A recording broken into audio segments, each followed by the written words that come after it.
20వ అధ్యాయము. ఈ భయానక పరిస్థితులు అంతరిస్తాయి.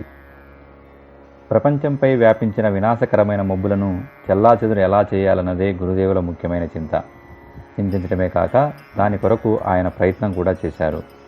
ఆ ప్రయత్నాలలోనే ఒకటి నా వ్యక్తిత్వాన్ని పవిత్రమైన ఆధ్యాత్మిక సామర్థ్యంతో నింపటం. ప్రపంచంలోని అన్ని రకాల పండితులు ప్రపంచ సర్వనాశనం చాలా దగ్గరలో ఉన్నదని భావిస్తున్నారు. నేను ఒక్కడినే విపరీత ప్రవాహ దిశ మళ్ళీ మంచి వైపు ప్రవహిస్తుందని ఖచ్చితంగా చెప్తున్నాను. నా ఈ భవిష్యవాణి చాలా గంభీరంగా తీసుకోవలెను. ఈనాడు ఆకాశంలో కనిపిస్తున్న సర్వనాశనం కలిగించగలిగే మేఘాలు ప్రచండ వాయు యొక్క తీవ్ర వేగాలతో ఎక్కడికో కొట్టుకుపోతాయి. చీకటిని చీల్చి వెలుతురు వాతావరణమంతా నిలుస్తుంది. ఇది ఋషుల పరాక్రమం వల్లనే సంభవం. అనేక మంది భవిష్యత్వేత్తలు రాబోయే కాలం విపత్కరమైనదని వక్కాణిస్తున్నారు. క్రైస్తవుల ధర్మగ్రంథమైన బైబిల్లో ప్రళయం ఆసన్నమయ్యే కాలవర్ణన ఈనాటి పరిస్థితులకు అతికించినట్టు సరిపోతుంది. ఇస్లాం ధర్మంలో 14వ శతాబ్దంలో చాలా కష్టాలు వస్తాయని చెప్పబడింది. భవిష్య పురాణంలో ఈ రోజుల్లోనే మహత్తరమైన ఆపదలు విరుచుకొని పడతాయని సూచించారు. సిక్కుల గురు గ్రంథ సాహెబ్లో ఈ విధమైన అనేక భవిష్యవాణులు ఉన్నాయి. కవి సూరదాస్ కూడా ఈ రోజుల్లో రాబోయే విపత్తుల గురించి సూచనలు ఇచ్చారు. ఈజిప్ట్లో ఈ విధమైన సూచనలు గల శిలాశాసనాలు లభించాయి. అనేక భారతీయ భవిష్యవక్తలు కూడా ఈ మధ్యకాలంలో జరిగే భయంకరమైన మార్పులను దృశ్య, గణిత, జ్యోతిష్య ఆధారంగా తెలుపుతున్నారు.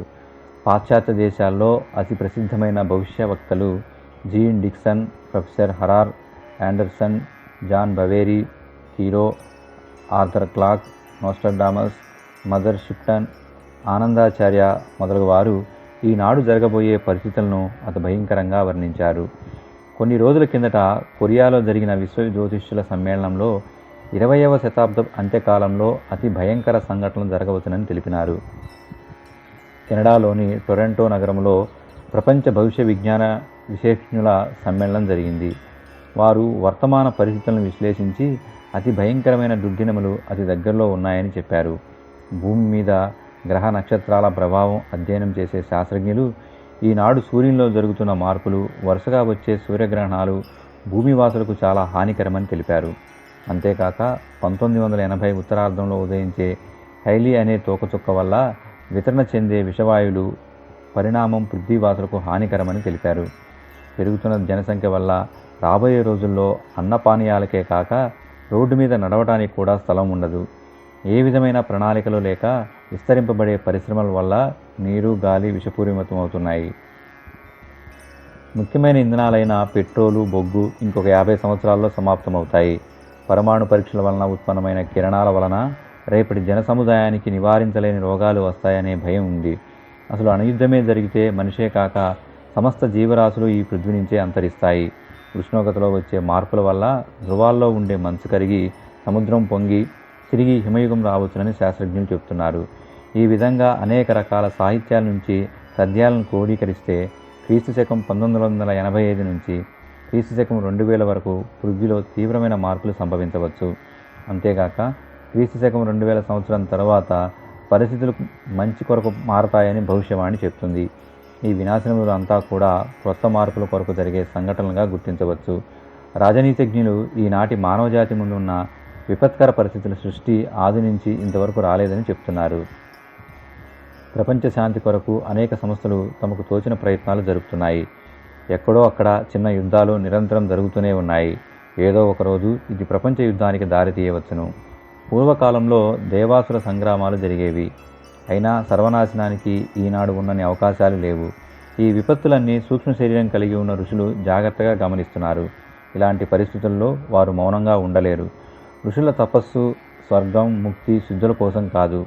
వీటిని ఆధ్యాత్మిక జీవితంలో ప్రవేశించిన స్థూల శరీరదారులు కూడా పొందగలరు. ఋషులు భగవంతుని కార్యభారాన్ని పంచుకుంటారు. వారి సాధనా ప్రక్రియలన్నీ కూడా ఈ లక్ష్యం కొరకే.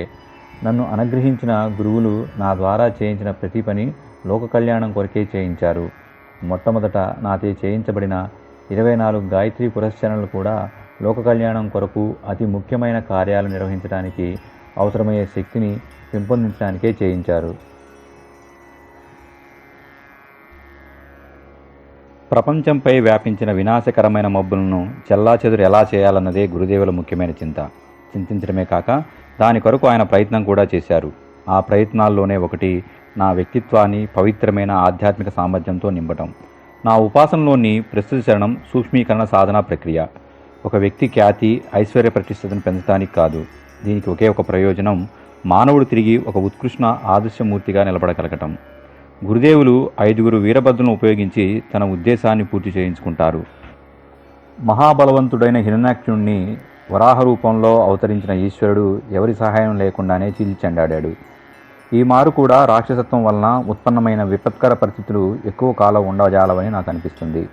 పరివర్తన కావటానికి ఈ మహా వినాశకారమైన పనులకు ఉత్సాహం చూపించేవారు పూర్తిగా మారిపోతారు, లేక వారిని మార్చగలిగే కొత్త శక్తులు మానవ రూపంలో ఉత్పన్నమవుతాయి. భవిష్యత్తులో విశ్వశాంతి కొరకు జరిపే ప్రయత్నాల్లో భారతదేశ పాత్ర చాలా ప్రముఖంగా ఉంటుంది. ప్రపంచంలోని అన్ని రకాల పండితులు ప్రపంచ సర్వనాశనం చాలా దగ్గరలో ఉన్నదని భావిస్తున్నారు. నేను ఒక్కడినే విపరీత ప్రవాహ దిశ మళ్లీ మంచి వైపు ప్రవహిస్తుందని ఖచ్చితంగా చెబుతున్నాను. నా ఈ భవిష్యవాణి చాలా గంభీరంగా తీసుకోవలెను. ఈనాడు ఆకాశంలో కనిపిస్తున్న సర్వనాశనం కలిగించే మేఘాలు ప్రచండ వాయు యొక్క తీవ్ర వేగాలతో ఎక్కడికో కొట్టుకుపోతాయి. చీకటిని చీల్చి వెలుతురు వాతావరణమంతా నిలుస్తుంది. ఇది ఋషుల పరాక్రమం వల్లనే సంభవం.